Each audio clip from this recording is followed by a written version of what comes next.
South Africa is becoming scary more and more on a daily basis. Criminals keep attacking and killing people in broad daylight in different parts of the country. What happened between a gang and SAPS officers today left people praising Mkhwanazi men in KZN. Before we continue, please don't forget to hit the like button and subscribe for more updates. What do you think would be the best way to reduce the crime rate every singly? In the early hours of today, a quiet part of Amaoti, north of Durban, was thrust into the national spotlight after a deadly confrontation between police and suspected violent criminals.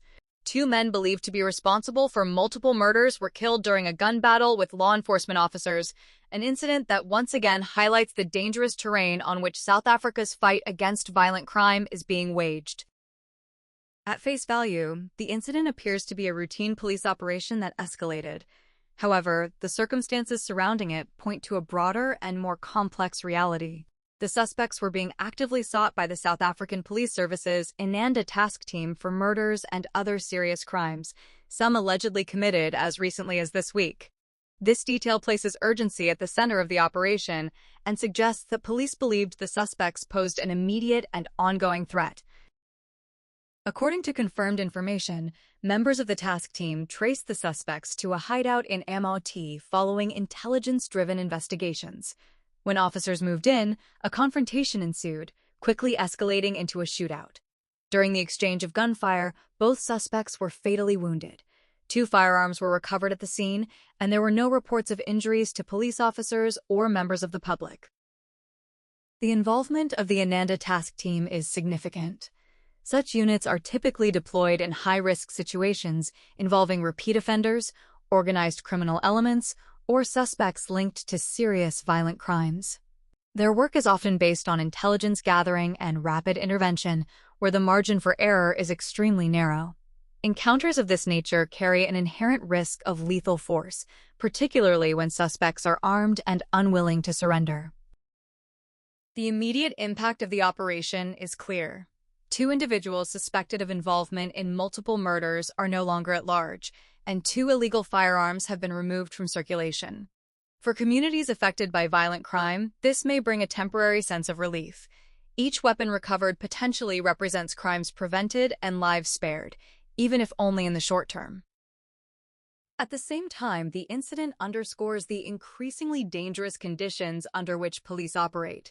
Shootouts are unpredictable and pose serious risks not only to suspects and officers, but also to surrounding communities. They also reflect the reality that many violent crime suspects are heavily armed and prepared to resist arrest, shaping how police plan and execute their operations. As with all fatal police encounters, procedural and oversight processes are expected to follow. South African law requires that such incidents be reviewed to ensure that the use of force was lawful and justified. These processes are essential for maintaining accountability and public confidence, regardless of the seriousness of the allegations against the suspects. Beyond the immediate operation, the events in Amaoti point to enduring challenges. The recovery of firearms again raises concerns about the continued circulation of illegal weapons and the networks that supply them. The fact that the suspects were allegedly active only days before the confrontation highlights how rapidly violent crime can unfold, even as law enforcement works to contain it. In the coming days, police investigations are likely to continue, focusing on whether the suspects had accomplices, additional weapons, or links to broader criminal operations. Further action may follow if intelligence indicates the presence of remaining threats. For the local community, attention will likely shift to safety, stability, and the hope that the operation leads to a sustained reduction in violence. Ultimately, the shootout in Amaoti is more than a brief crime report. It is a stark reminder of the high stakes involved in policing violent crime in South Africa. While the operation may be viewed as a tactical success, it also prompts deeper reflection on the conditions that fuel such confrontations and the long-term solutions required to reduce the cycle of violence that continues to claim lives.